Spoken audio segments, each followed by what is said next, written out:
Hotep à tous, bienvenue sur la chaîne des panafricanistes par essence, par conviction et par excellence. Celle des citoyens kémites par nécessité et obligation de combat. Nous sommes une chaîne qui n'est guidée que par nos ancêtres et rien que par les ancêtres qui appartiennent à l'égrégore du monde noir. Par conséquent, nous ne croyons en aucun Dieu venu de l'étranger.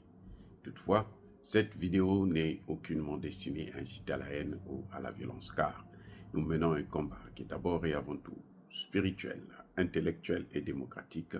Ensuite, il est politique, géopolitique et géostratégique. Contre l'impérialisme, le colonialisme, le néocolonialisme et l'endocolonat, qui sont tous qualifiés de crimes contre l'humanité. Nous menons ce combat sur la base du principe fondamental que nous avons hérité de nos ancêtres kémites, qui est celui de la Mahat, c'est-à-dire solidarité, vérité et justice. Vous êtes donc en droit de connaître la vérité et nous avons l'obligation de vous dire la vérité, rien que la vérité, afin que justice soit rendue au continent africain. Ça, c'est notre modeste contribution dans cette noble lutte en faveur de la souveraineté, la dignité, la solidarité et l'unité africaine. C'est exactement ça que nous appelons le panafricanisme. Bien-aimés frères et sœurs, les choses se compliquent pour Joe Biden pour les prochaines élections. On se pose la question de savoir s'il pourra vraiment se présenter. Alors, qu'est-ce qui se passe?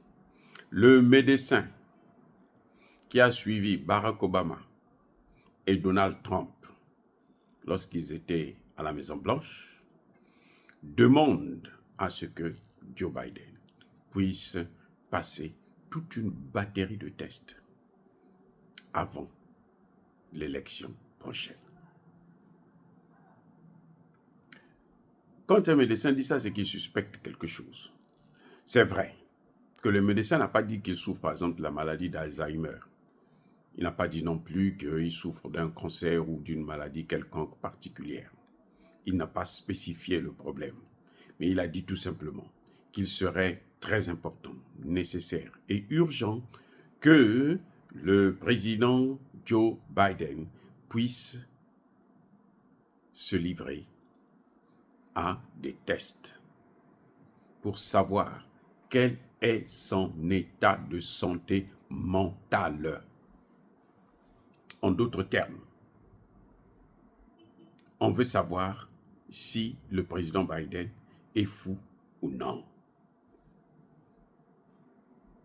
Et ce médecin spécifie, Ronny Jackson, son nom c'est Ronny Jackson, il spécifie très bien que ce test-là, les résultats, doivent être publics, publiés par le médecin lui-même, pas par les amis, pas par les cousins, pas par les parents.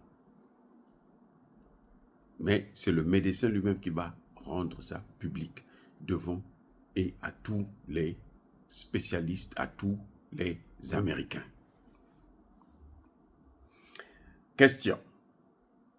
Est-ce que Joe Biden pourra passer ce test? Est-ce qu'il acceptera de passer le test? Point d'interrogation. Qu'est-ce que vous pensez?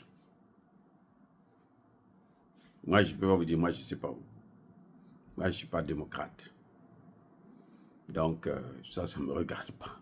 En tout cas, pas du tout. Bref, je pense qu'il y a quelque chose qui ne va pas. Ils doivent suspecter quelque chose.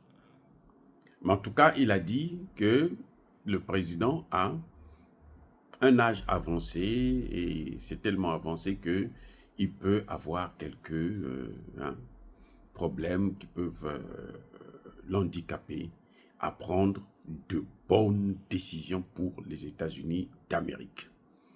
D'où la nécessité de passer ces tests.